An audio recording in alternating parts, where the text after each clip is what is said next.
Edgeworks Nebula.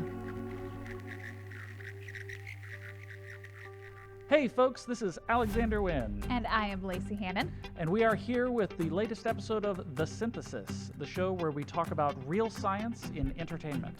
This week, we are talking about Project Hail Mary, the new book by Andy Weir, who wrote The Martian, which we went through chapter by chapter, as well as Artemis. This is an awesome book. I sat down with the intention of reading it over the course of a week, and I read it in about 18 hours. And this week, the cool thing that we have is... We have the interview with Andy Weir. Yes. And we talk about Hail Mary. We talk about some of his past projects. We talk about some of his future projects. Mm-hmm. So if you're keen to know all things Andy Weir and the entertainment he puts out for us, then tune in to the rest of this because we have a good time. It's fun. It's casual. That being said, there are a few spoilers for the story. We don't give away everything. We don't give away any of the major plot twists, but we do talk about things that are revealed halfway through the book or that sort of thing. So if you are really intense about avoiding spoilers and you're really looking forward to this book, maybe go grab it. It should be on shelves now, and come back and check it out once you're done reading. I hope you guys enjoy it as much as we did because we thoroughly loved this book. I mean, I would say that it's quite a bit different than his past work, and that was fun, and it was interesting to see him take a new... Yeah, it's got everything that you like about The Martian and Artemis, but it's got some new elements that he hasn't played around with in his stories yet, which is fun. So, take a gander, you guys. All right, we are here with Andy Weir, author of Project Hail Mary, which we have right here, which is an excellent book that Lacey and I read over the last week. I expected to read it over the course of about 5 days, and I ended up reading it in just under 24 hours. Ended up really cutting into what I was planning to do that day, but I have no regrets. So joining us is Andy Weir, the author. Thank you so much for being here. Thanks for having me. The first question that I have is, you know, I've seen other interviews that you've done for The Martian and for Artemis. I'm a huge fan of both books. And I noticed, you know, when you were talking about The Martian, you talked about how that story really began as just sort of Andy Weir got curious about how a Mars mission would work and started working out the details. And then you've mentioned that Artemis sort of began as Andy Weir got curious about lunar economics and how a city on the moon would work. Or really more about, like, what will humanity's first city that's not on Earth be? Yeah. What'll it be like? So I'm wondering, is it safe to say that Project Hail Mary basically began as Andy Weir got curious about how alien biology might work? Or was there something else that led you to this particular story? So is there an issue with the dog being here? Just checking. No, all good. Okay. We love them. Yes. Your audience will be like, why is Andy Weir hugging a mop? So actually, like, Project Hail Mary came from a bunch of different ideas I had for different stories that didn't really flesh out each on their own. But somehow, in a series of shower epiphanies, they really fit well together as a single cohesive story. Now, it looks like when you read it, it seems like, oh yeah, everything leads logically. But like, these were all chunks that I put together from other stories, strangely enough. Astrophage itself came from a story that I was working on that I never published, where they had a spacecraft fuel that could do mass conversion and turn it into light to use propulsion. And, you know, I never got anywhere with that story, but it's in Project Hail Mary. Then there's another one where a character that I lifted directly from one of my other stories was a woman who had just this massive amount of secret authority. Like, she could just basically tell governments what to do, and they do it. But nobody knew who she was, or that, stuff like that. Yeah. And she was working toward a non-selfish goal. And so, so she's in the book. That's the character of Strat. Yeah. And then also I had an unrelated idea of a guy waking up aboard a spaceship with amnesia, Yeah. And then, we've had our spoiler warning already. Yes. And then also the notion of a first contact story. Yeah. So all those things ended up dovetailing together really nicely. Excellent. Yeah. Yeah. Well, they, like you said, they came together seamlessly. They did. I would be curious, you know, in talking in what you said about the guy waking up on a spaceship with amnesia, this narrative breaks the mold of your other ones. How was it writing something that was more of a mystery than your last two books? It felt great. I love it because I learned while I'm writing it. Because when I'm writing, I'm always reading what I wrote and putting myself in the mindset of like, okay, now I'm a reader who doesn't know anything other than what I've read so far in the story. And what I found is that there's nothing for pulling a reader along like unfolding mystery, like making the reader wonder, okay, what's going on here? And then giving them a little bit of information. And then they're like, oh, okay, another clue. And they like that. Um, the biggest challenge for me was that if I told the story linearly, if I just told it like from the beginning of all the events that happened to the end of all the events that happened, it would be a very weird story. It would be like all the characters in the first act, you'd never see them again. Mm-hmm. Once they launched the ship, and then the one of the most important characters you wouldn't see until the middle of the book, Yeah. like Rocky, Yes. and then so it would just be like there were two books that were glued together, and it wouldn't make a lot of it would not be enjoyable. So I hate flashbacks. I'm the first person to tell everybody when they're asking for writing advice. One of the things I say is don't do flashbacks. So here I am, a massive hypocrite. But it was really the only way I could tell this story without having a really weird disjoint sequence of events. Um, so I figure I tried to think of, well, what is it that bugs me so much about flashbacks?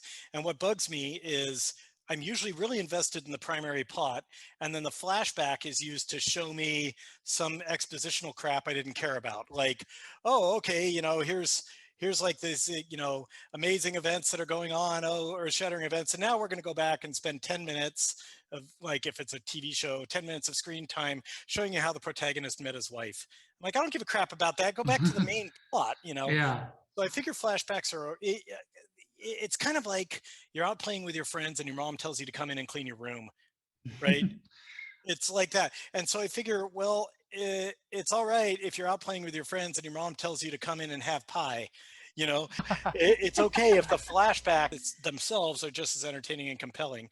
I guess a lot of writers like to use flashbacks as a easy way of putting exposition into a story, but I used it to be part of the unfolding mystery, and also the flashback sequences coincide with the main sequence and stuff like that. So hopefully when you get to a flashback, you're not disappointed, but you're like excited because you're going to get more information.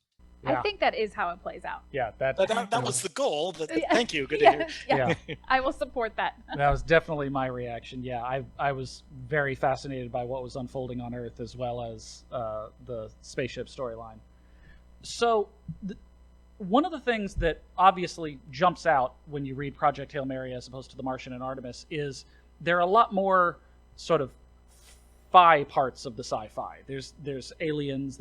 There's more stuff that is just sort of not grounded in specific reality. Whereas Artemis and The Martian, you had the sense that no, this exact story might happen. This is exactly how it might play out. So I'm wondering, you've built this sort of brand, and obviously it's a personal interest of yours of having everything grounded in realism.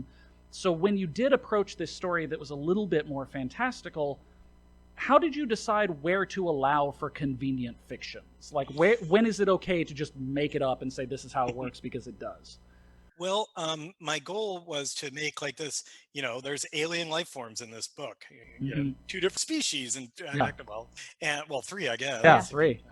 And and I wanted to make sure that I figured it would be neat to have like a story, a hard sci-fi story that involves alien life. Certainly, I'm not the first person to do that, but the idea of like, okay, my previous books, these are things that you could conceivably see happening. All the characters are humans. It's not that super far into the future. There's nothing really fantastical, but I wanted this to at least be physically possible. So, there are basically three biospheres involved in the book. There's Earth, Mhm. and then there's arid, Rocky's homeworld, and then there's what they ended up naming Adrian, that planet, and Tau Ceti. What the Tau Ceti system has a biosphere as well, right? That's the homeworld of the astrophage and stuff. And so the main thing I was like is like, okay, I want this to be as plausible as possible. So I decided life. So here's the thing: it's like if it seems really unlikely that life would independently evolve at all three of those stars, mainly because they're very, very close together in the grand scheme of things. Yeah. Tau Ceti is like 11 light years from here. 40 Eridani, which is where Rocky's home system is like 16 light years from here. And the Milky Way galaxy is 100,000 light years across. So that's just way too close for it to be reasonable that life evolved separately, So I decided there had to be a panspermia event. Well, fortunately, we've already demonstrated that the Tau Ceti biosphere has life forms that can travel interstellar distances. So I decided that some ancestor of astrophage was the panspermia. So life only evolved once, and it evolved on planet Adrian. Right. And Earth and Arid were both basically seeded by panspermia. It's all just natural. It's not any intelligent life or anything like that. Just the same way that there's life on all 7 continents of Earth, even though it really only evolved once, right? So how to get to the other continents? Well, it's spread out. So that's like one thing I want to do, and also the idea that Rocky's biosphere is I'm kind of sick of first contact stories that involve everybody's like super comfortable in the exact same environment, and in Star Trek style where it's just like some forehead bumps or the difference between. Don't get me wrong, I'm not throwing shade at Star Trek. I'm a total Trekkie nerd. Absolutely, like I've seen literally every episode of every Trek related anything. Love that. But yeah, I mean, I didn't want the alien to be some hot blue-skinned woman who wants to learn more about this Earth thing called lovemaking. Right. I wanted to be like a genuinely, really, really as alien as possible, like completely incompatible with Earth's biosphere. Even the way their language works is something you cannot make the sounds that their language makes. They can't make the sounds that ours make. You need interpretation in the way and so on. Yeah. Well, and that kind of leads me to one of my questions is, you talk about Grace at one point, you established this pretty early on, is he writes this paper about how not all life is going to need water. And then we go on to meet Rocky, who does. And I'm wondering...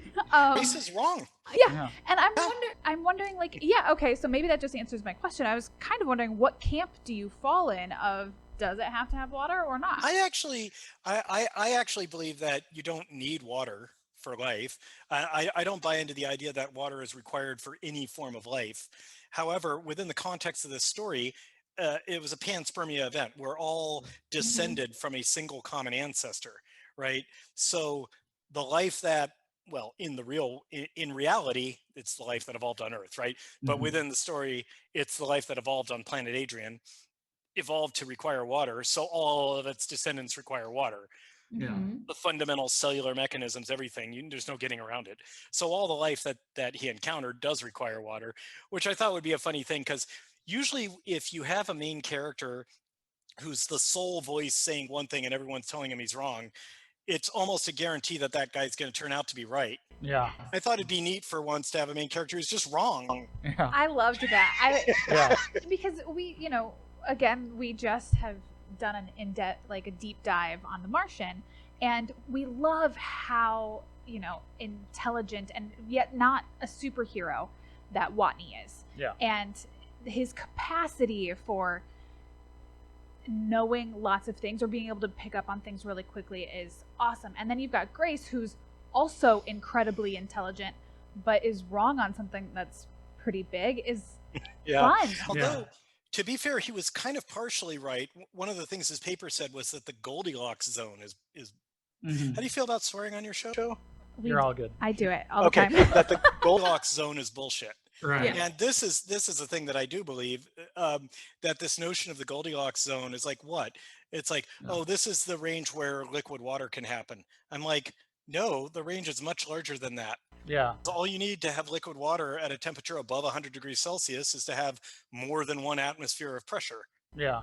And so, like Rocky's homeworld, the the surface atmospheric pressure is like 29 atmospheres, and the temperature is 210 degrees Celsius, and water is a liquid, Yeah. even though it's like 210 degrees Celsius, which is like 450 degrees Fahrenheit. But water is a liquid because the atmospheric pressure is so high. So now you have liquid water way outside what they call the Goldilocks zone. Yeah. Playing with atmospheric pressure and the boiling temperature of water is has been fascinating since you played with it in Artemis, and the idea that you sort of Yeah, Can't have hot food. can't have really hot drinks. food. Yeah.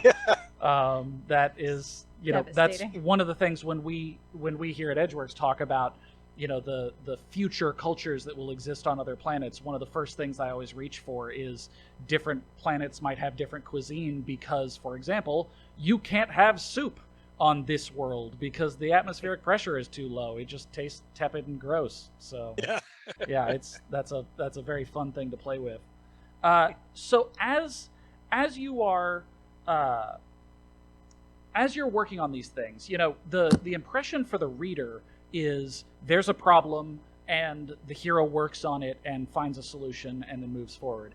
And my understanding is that for The Martian, that kind of had to be true because you were releasing it chapter by chapter. Yeah.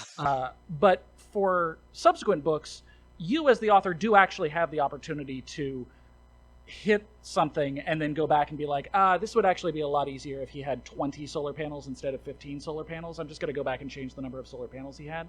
So I'm wondering, how often does that kind of thing happen? Do you present yourself with a problem and then just force yourself to fix it with what you got? Or do you change things? I will change things for sure.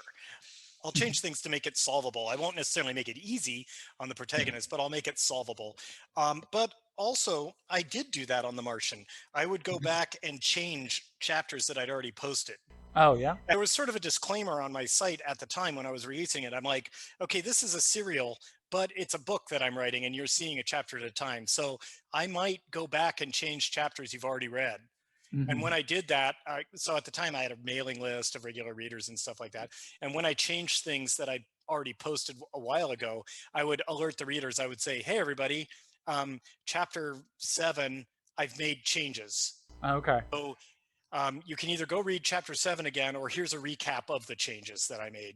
It's like patch you're notes still for software. Yeah, it's exactly. Well, I'm a software engineer, right? Yeah. So, or I was, and so yeah, it really was release notes or patch notes. Yeah, that's awesome. I love that there's the transparency there is Yeah. rather unheard of. I feel Yeah. like that's awesome. Right? Yeah. So this kind of goes off in a slightly different direction, but you have this character that I just was so heartbroken for, and there's like a lot of heartbreak. I about lost my mind. I'm not Talking about Rocky, I assume. well. That one about broke me, but there's I'm not going to give away that spoiler, but there is another character, Leclerc. Oh yeah, Francois Leclerc. So I'm wondering, is there one scientist or one person that you've written in this story that you have the most empathy or something for? I mean, the obvious answer would be Grace, but I don't know. I mean, Leclerc. It's sad, but that's a guy doing the opposite of everything he stood for the good of all mankind, right? Of all humanity. One person I actually sympathize with that may surprise you is Strat. She's in charge of literally saving all of humanity, and she has to make some hard decisions. Yeah. Yeah. And she's not a monster. She's not a robot. She has emotions. She has feelings, but she's also ruthless in making this thing happen because she has to be. And so whatever qualms or issues she has to set aside to do this stuff. And she makes it look easy. Yeah. But at the end, you find out that, she does feel bad about some of the things that she's been forced to do. That being said, we know about Andy Weir writing a villain because you wrote the Moriarty stories. I did. Which yeah. I adore. Yes. Thank you. I have always been I actually wrote my own sort of version of Moriarty stories a while back, and when I found yours, I was like, oh, this is awesome. And then I saw Andy Weir, and I was like, seriously? Well, thank you. Yeah, I had a lot of fun writing those, and I would love for that to be a TV show. I even pitched it at one point, but the people who were slightly interested in it then heard about like somebody else I don't know if it ever got greenlighted, but somebody else at the time was also making some sort of Moriarty based thing. Okay. Going to be kind of supernatural or weird. I don't know. It was going to be completely different than mine. And it was some big name person that you don't want to be perceived as being in competition with. Right. I don't remember who. Well, they're wrong for not having picked up because we I might loved them. pitch it again. Yeah, pitch it again, or just keep writing them as I had an idea. I was writing those before I wrote The Martian, right? So I intended for them to be a serial as well, and he was going to slowly build up his cadre of, if that's how it's pronounced, of criminals. So bit by bit, in the first story, it's just him and Captain Moran, who in the books is Colonel Moran, right? Captain Moran, but now he's got a powerful ally in Violet Sutcliffe, who's the arsonist. She's very good at it. And so that was going to be another one. And then bit by bit, he was going to accumulate. You would see him building up his syndicate. Well, amazing. I'm here for it. Yes. So the next question I have is, when we did The Martian on our show, we did sort of a chapter by chapter analysis of the book, and then the ending episode of that miniseries was we talked about the movie. And we are both huge fans of the book and huge fans of the movie. But you naturally start getting into, how do they differ and that sort of thing. And one of the things that we realized was, because it's a movie, you obviously don't have as much time. And so there's an interesting distinction where the book of The Martian is the story of someone coming up with solutions. And the movie of The Martian is the story of someone implementing solutions. You don't actually see him doing the math. He just talks into the camera and he says, here's what I'm going to do. Yeah. And there's a similar dichotomy in Project Hail Mary, where when we're in sort of the present day on the spaceship, he's figuring out solutions. And then in the flashbacks on Earth, it's much more of just, hey, the Russians have figured out how to do this, or hey, we are going to do this in Antarctica because it will have this effect. And so I was wondering, was there a choice to establish that dichotomy? Was there ever a version where you got more into the figuring it out on Earth's side? Interesting you point that out. No, there was no point where I consciously thought about that. I guess the thing is, with the Earth segments, they're largely expositional. They're there to bring the reader up to speed in hopefully a fun and unfolding mystery way of why all this is going on in the first place, right? And so I didn't want to I wanted to spend not too much time there, because it's fun for a while, but not forever, right? And so I liked the idea of skipping and skimming over time to just the highlights. This is interesting. They're nuking a big chunk of an Antarctic ice shelf to deliberately massively increase global warming. Yeah, it's interesting. Yeah, that's quite a moment in geoengineering. Yeah. Poor Leclerc. I know. Yeah. My heart just broke for him. Seat of your pants, terraforming your own planet. Yep. And Leclerc, a lifelong environmentalist, climatologist, who's everything he can to prevent this exact stuff from happening, is now the agent of it. It's always so sad when a character that you like, you sort of look into the future and you're like, yeah, I don't think things are going to end up well for him. Like that's. But hey, you know what? Leclerc's long-term goal was to work towards saving Earth's environment. That's true. And that's what he was doing. Yep. It's true. It's not the way he expected it. Yeah. And if you're feeling bad for Leclerc, just imagine after after Earth gets the cure for astrophage and stuff like that. Astrophage is now a perfect, clean, renewable energy resource. True. Well, cheap.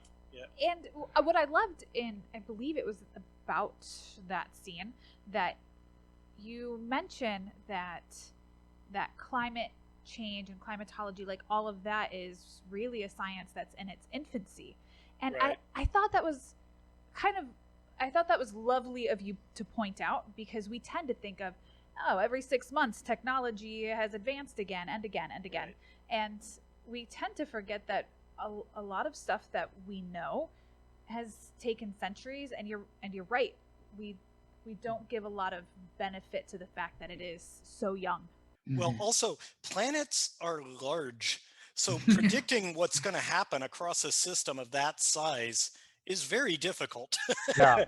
And so that's why I set Leclerc up in the novel of being, you know, one of the biggest issues with climatology, and why we, frankly, one of the main reasons we end up with climate denial, in my opinion. Well, there's always going to be one, there's always going to be a Yeah. demographic who just whatever. But I think there's a middle demographic that's kind of in climate denial because climatologists are consistently wrong in their predictions. Like, Mhm. it happens all the time. I mean, you can dig up as many climate predictions as you want from the 1980s forward, and they're pretty much all wrong. Mhm. Like, or wrong to varying degrees that are like, okay, this is not, I mean, this is like almost like you chose randomly what was going to Mhm. happen.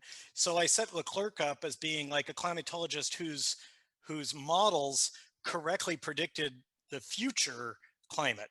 Yeah. Not super accurate, not like, oh, it's going to rain on Wednesday, but like, oh, this is the amount of polar cap melt you can expect, and this is the amount of oceanic rise you can expect, and this is the amount of like average oceanic temperature you can expect, that sort of stuff. And Mhm. his models were correct. Mhm. Most others weren't. So I wanted to introduce a scientist who's like, I mean, I think there's a general public understanding that climatology is really difficult and vague, and the predictive aspects of it we're not very good at yet. So I Mhm. wanted to introduce a character who is good at it. Yeah. Mhm. That makes sense. And by then it won't be quite as young as it is today. So Yeah. you Well, no, only it takes place modern day. I mean, okay. Yeah. I was thinking I think I just because the Martian we've got just around the little corner, bit, and then yeah. we've got like what, the 2070s for Artemis, 2080s for 2080s. Artemis. Yeah. Yeah, I but was this is now. yeah, I Okay. suppose that's true. Fair Right. enough. Well, Yeah. yes. So it ties into that. What, and I recognize that this could come off as egotistical, so I'm gonna try and So find a answer me way. this, Andy. Why am I Yeah. so exactly. beautiful? Yeah. Right? Well, see, You can't explain this. I mean, Yeah. Look, yeah, exactly. That doesn't just happen. Right?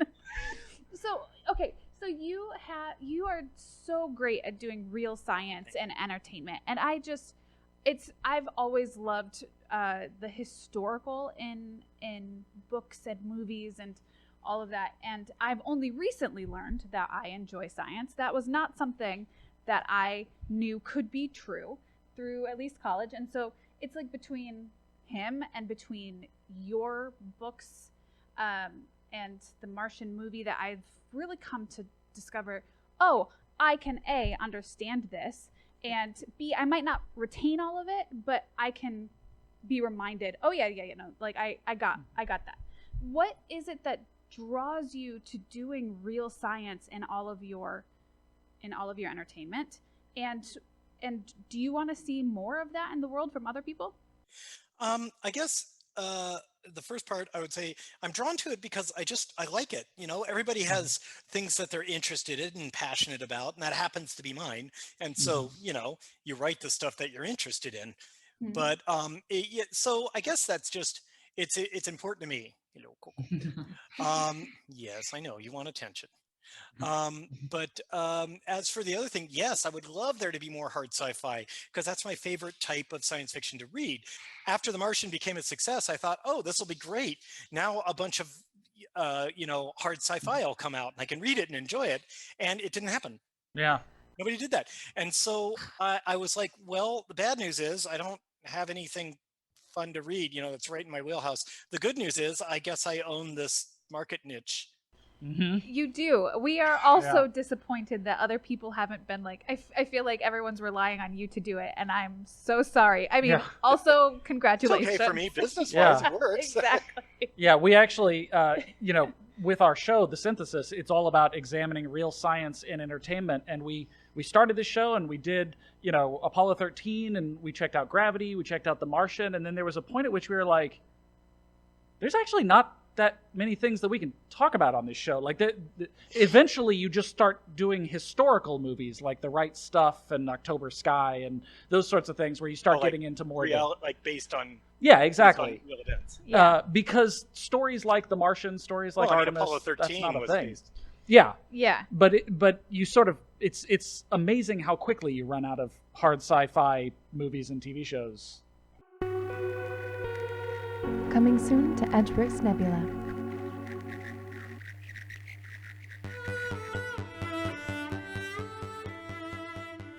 Hey there, welcome to You Have My Sword, a Tolkien podcast hosted by me, Christy Pride.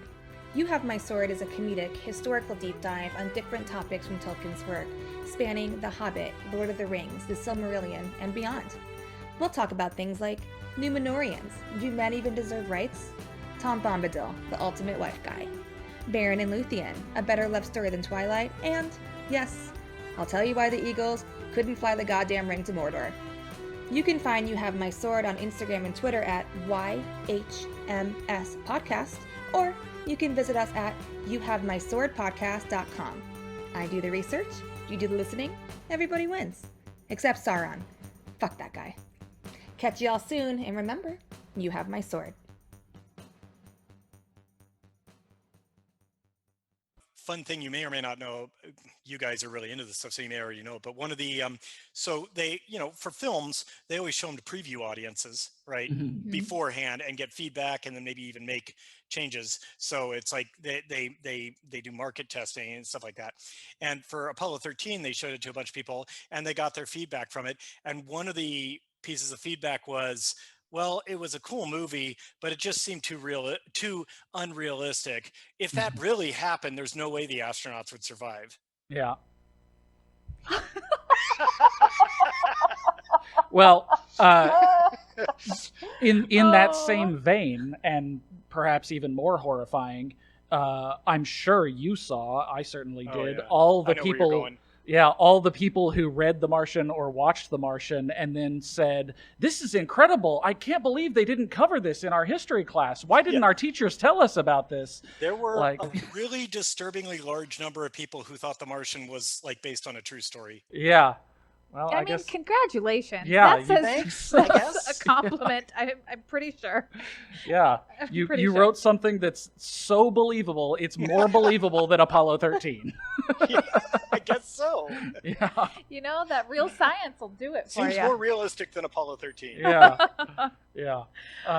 So I want to circle back to something you said a few minutes ago, which is you talked about how you change things to make solutions possible.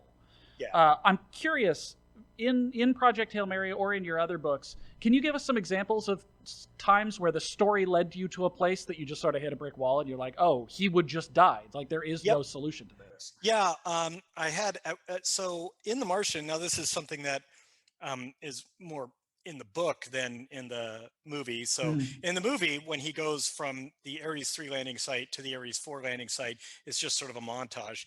In the book, the dust storm. In the book, he runs into a lot of issues. Yeah. So one of the ideas I had, among other things in the book, he rolls the rover. Yeah. Rolling it down a hill, like, you know, side over side, it breaks, and there's all sorts of issues with that. I was going to make him, in that instance, he was also going to breach the RTG. So the radiothermo generator, anyway, RTG, it has a bunch of, it is literally a thing. It's a bunch of material inside that is so incredibly radioactive that it generates constant heat.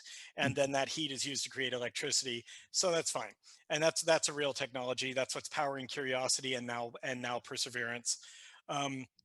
But I was going to have him break it, and then there'd be, oh God, radiation. Oh, okay, well, I'll put on my EVA suit because it offers a lot of radiation protection, and I'll throw the RTG away, and then, or something, right?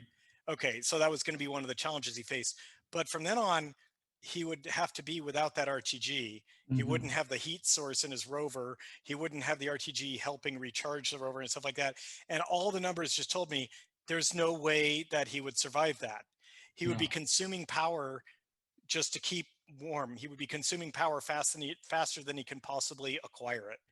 And Interesting. so he would have died. I Yeah. could not find any solution to that problem, and so I didn't have that problem happen. Yeah. Do you, just based on that alone, do you have a lot of numbers that you run? Like you have to do spreadsheets to just Oh, make yeah. sure. Oh, yeah. Are you like a spreadsheet king at this point for your writing? I am quite the king. I am the monarch of Excel. Well, yeah, tons of spreadsheets. I do lots of math. I want everything to be accurate, and so I mean, the reader only encounters like 5% of all the stuff that I do. Yeah. I just want it to be right so that I can feel warm knowing it's right. Also, the cool thing is if you stick to real science, I mean, the universe is internally consistent. Yeah. If you make up physics, then you end up having to make up more physics to cover the edge cases of the physics you've already made up, and so on. But if you just stick with reality, then it's really cool because first off, you don't have to make stuff up; you just calculate it. Second off, you'll run into problems that you wouldn't have thought of. So, for instance, in The Martian, our hero Mark Watney grows potatoes, as I'm sure you know, to survive. And originally, I was like, okay, researching how to grow potatoes. And one little tidbit I saw was like, oh, the moisture content of the soil needs to be at least this percent. And I'd never thought of that. Well, I was like, of course, you need to water them, but it's more than that. They need to be in a soil that is at least a given percent moisture, or the soil itself will leach all the water out of the plant and kill it. I'd never thought of that. I'm like, wait a minute, how much water does he need to make that moisture? And I'm like, wait a minute, that's a lot more water than is likely for a Mars mission to bring with it. So he's going to need water. And at the time I wrote it, it was believed that Mars was completely dry and arid. And so he had to manufacture water. So that whole subplot of him creating water was because I was going down a rabbit hole on how to grow potatoes. And I wouldn't have thought of it otherwise. Now, and the little footnote to that is, so Curiosity landed after I wrote The Martian. One of the first things it did was scoop up some soil and say, hey guys, there's a shitload of water in here. So that whole plot was irrelevant and inaccurate. But I can counter that by saying Curiosity is at Mount Sharp, which is nowhere near Acidalia planitia, which is where Mark was.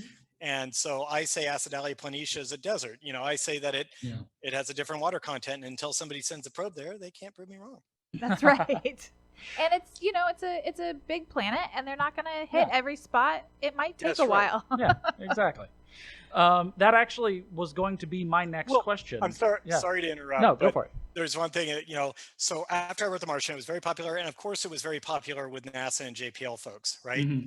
And so in the book, I say the exact latitude and longitude in Acidalia, the exact location of the Ares 3 landing site. And Mark describes it. It's like a featureless plain with like rocks here and there and maybe a few craters, but other than that, there's nothing going on. So JPL pointed Mars Global Surveyor at that location, took a really super high resolution photograph where every pixel is a square foot. Oh, wow. On the surface of Mars. Yeah. And then said, hey, everybody, this is where Mark Watney's landing site is. It doesn't look anything like described in the book.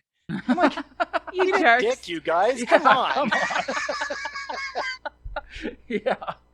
Oh, scientists. I wasn't wanting expecting to be right. anybody to point $1 billion satellite at Mars to verify.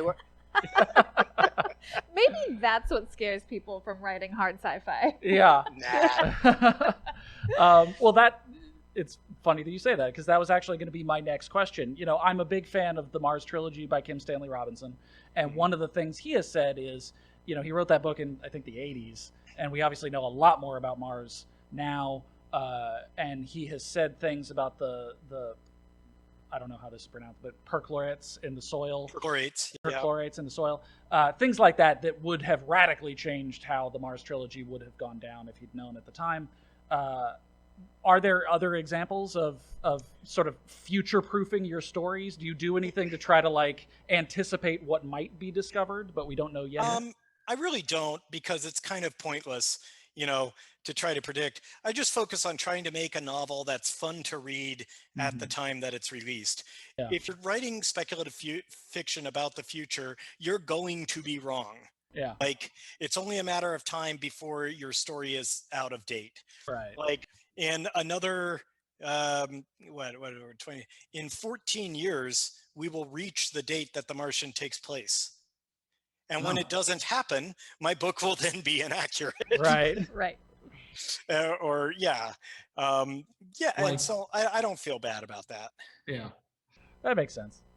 I mean, Do I'll save mine for Okay. last. I've got one more question, which is, you are, I think, undeniably known in the popular imagination as a scientist. Like, I've seen you interviewed. I mean, I'm not a scientist. Well, I mean, Right. computer science, I guess, but Yeah, but I mean, like, for example, we did National Geographic's Mars, and you were one of the experts interviewed as in that. So, people imagine you as someone heavily associated with science. That being said, you have also written, the Moriarty stories and things that are unrelated to science.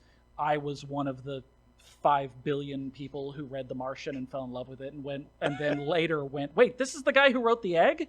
yeah. Everybody loved The Egg, and then, yeah. Oh. Yeah.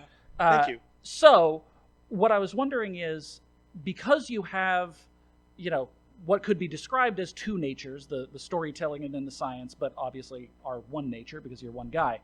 The Martian started out as figuring out the science, that you wanted to figure out how this would work, and so you told a story to do that. Is that how you generally approach stories like Artemis and Project Hail Mary, or do you start more from a story standpoint, hey, I want to tell a heist about this, plucky girl on the moon, and then you come up with the engineering challenges that would arise from that? No, I always thus far start with the science. Like, I'm like, here's a neat thing that I want to think about. Mhm. And then I start working out. Like, so for Artemis, for instance, I designed and explained the economy of the entire city of Artemis before I came up with any characters or story. Interesting.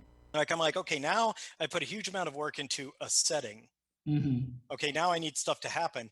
And it took me a while to come up with a story to take place in there. Like, I went Interesting. through a lot of different, okay, what if this is the story? And then I work on it for a while. And that's kind of dumb. How about this? I had to go through a lot of revs before I came up with a plot that I liked. Interesting. So, now? I have heard you say that you have considered writing multiple stories in Artemis. Is that still a Yeah. plan? I mean, for now, I think no, because it wasn't as popular as I'd hoped. People are wrong. Artemis is, Artemis is Andy Weir's other book, right? And I really hoped it would be more popular than it is. I think Jazz was such a self-destructive person that a lot of people had a tough time rooting for her because she really was the Interesting. agent of her own problems. Yeah. I was trying to make a more nuanced main character with flaws and a story arc and maturing and personal growth, but I think I went a little too far. Also, what's funny is Mark and Jazz are both based on my own personality. Mark is the idealized version of me, all the aspects of myself that I like and none of my flaws, whereas Jazz is as much of a fuck up as I was when I was her age. And turns out, I guess people have a hard time rooting for a guy who is as much of a fuck up as I was at 26. People think Jazz is some sort of masturbation fantasy of mine, but she's really just me. I guess I mean, she really is. I mean, yes, That's she's a funny. woman and she's a Saudi and stuff like that, but her personality and most importantly, her flaws are the Yeah. ones that I had when I was that age. Interesting. I feel like people then need to go listen to the audiobook because Yeah. Rosario Dawson did a great job, no doubt about it. But if a book is only entertaining as an audiobook, then that just means Rosario Dawson did a good job. Doesn't mean I did a good job, right? So I need to make entertaining stories that are good even if you don't have an A-list actor reading them. I mean, I suppose I hear that. I have Yeah. I have rebuttals because I like it so much. Yeah. But you Well, know. thanks. I'm glad Yeah. you like it. I'm glad you like it. I got one thing that kind of sucked for me, and I didn't like, is that if you're a male author and you write a female lead, there's a whole subsection of people who are just going to hyper focus on that. Yeah. Like, let's talk about how realistic this portrayal of a woman is, yay or nay or whatever. And nobody questions my, how realistic my male characters are. Frankly, it's not realistic that Mark Watney would go like so long on Mars alone in a deadly situation without ever really losing his mind or succumbing to crippling loneliness or stuff like that. But everybody just kind of accepts that. But if you write the other gender, then people and suddenly instead of you can write Strat, who's a side character, and nobody's going to question that. But the moment well, I don't know, we'll see. I mean, I may get some on that, although so, and I do think that it's a little asymmetrical. Like, nobody gets on J.K. Rowling for Harry Potter being unrealistic. Right. And I'm sorry, he's a teenage guy who has this incredibly hot female friend, and he never tries anything. And I'm sorry, J.K. Rowling does not know what teenage boys are like. On the inside. She just doesn't know how degenerate we are when we're that age. Back me up on this, Alexander. Yes, absolutely. Yeah. I'm sorry. A teenage boy who is not a pervert, that's just female fantasy. I mean, I agree with that. Yeah. I've met a lot of them. I have a lot of those cousins. Well, we are huge fans of Artemis around here. So yes, we are. Well, thank you. I'm glad to hear it. I did have ideas for Artemis sequels. I had an idea. What I really wanted to do was make my follow. I even pitched it, but the publisher said, "Nah." I wanted to make a murder mystery set in Artemis, and the main character is Rudy, the Mountie, the cop. Oh yeah, that'd be and fun. So he'd be the main character. Jazz would be secondary. So I had the idea of having different main characters within Artemis, but my editor said, "Yeah, that's a neat concept, but this particular story is not that good." Oh, well, he's probably right. And he also said, like, "Look, you're a science guy. You're really good at that. Yeah. So if you write a murder mystery, and you could put a lot of work into writing a decent murder mystery, or you could write another really cool groundbreaking science thing." Right. I don't know. I feel like you just need to send them the Moriarty stories again. And And yet, here, allow me to be a scientist and disprove you. There we go. Well, thank you very much. That's nice. But I guess he didn't much care for the story that I had in mind. But he's open. Yeah. They're open to it. And of course, I mean, I could bully my way into it. I could just say, "Well, this is the next book I'm writing. You want to publish it?" Because someone else probably will, right? Yeah. But I didn't want to do that. My editor is very good at this, and it's wise of me to pay attention to what he has to say. Yeah. Of course. Well, maybe someday we're just going to have to see if we can't find someone who can do like a hard sci-fi anthology, and you can do all of your Artemis short stories in there. If you want good sci-fi mysteries, I mean, the robots stuff from like the Caves of Dawn series from Asimov is really good. Yeah. Those are like science fiction murder mysteries, and they're good at both of those things. I will take it. Okay. And did I say Robots of Dawn? I meant Caves of Steel. Robots of Dawn is the name of the third book in that series. Okay. Caves of Steel is the first book. Well, I'm going to take that recommendation. Yeah. By Asimov, who's my favorite author of all time, side note. But anyway, I do have ideas for a Project Hail Mary sequel. Oh, very cool. Awesome. It lends itself to a sequel, Yeah, there's definitely more to explore. Now there's an interesting setting, Yeah. Yeah. Oh, I'm so happy to hear you say that, because I was like, you haven't really done sequels yet, and so I didn't want to get my hopes up too high, but now they're high, so just know that. So I think what she's saying is you're committed. Yes. So we're now. Remains to be seen, but I have some ideas. I will be writing you letters. That's not what I'm working on right now. I'm working on another standalone story, but all right. I'm not really talking about it because I don't know if that's for sure what I'm going to do next. I want to get at least far enough into it that I feel like, okay, yeah, this is working. This is what I'm going to do next. Good. We heard an interview with you previously where you talked about the value of writers not talking about their ideas, and yes, I that's also wholeheartedly true. agree. as somebody who has written and also makes games, there's definitely a loss of momentum that comes from telling people about them. So. Satisfies your need for an audience. Yeah. And then you're like, okay, I got that need. Next project. Need to get a movie and get like Andy Serkis in here to bring Rocky to life. That's Not that right. you could particularly we have a mocap movie that going guy. on. Oh, really? Yeah, no, Ryan that's Gosling awesome. is attached to play Grace. Okay. And we have Phil Lord and Chris Miller attached to direct. Drew Goddard's working on the screenplay right now. He wrote the adaptation for The Martian. Excellent. So he's good at what he does, for sure. Lord and Miller, Phil Lord, Chris Miller, they directed the 21 Jump Street movies, the Lego movies, Into the Spider-Verse. Very They're nice. the directors. Yeah. Oh This my is- God. MGM, who's doing it, they bought the rights from me outright, not an option, Okay. just a purchase. And that usually means they're taking it seriously, but you never know. Yeah. Right. Oh my God. that is- Congratulations Yeah. to you. Congratulations. And also congrats to us. We get to watch an Yeah. awesome movie. Seriously. So, that is amazing. Awesome. Oh, wonderful. Well, thank you for joining us. This has Thank you been for having me. most excellent. Yes, it has. We've enjoyed this thoroughly. Yes. And thank you for writing Project Hail Mary. Thank you for reading Project Hail Mary. Good luck with the launch of the book. Thank you. All right. Thank you, Andy.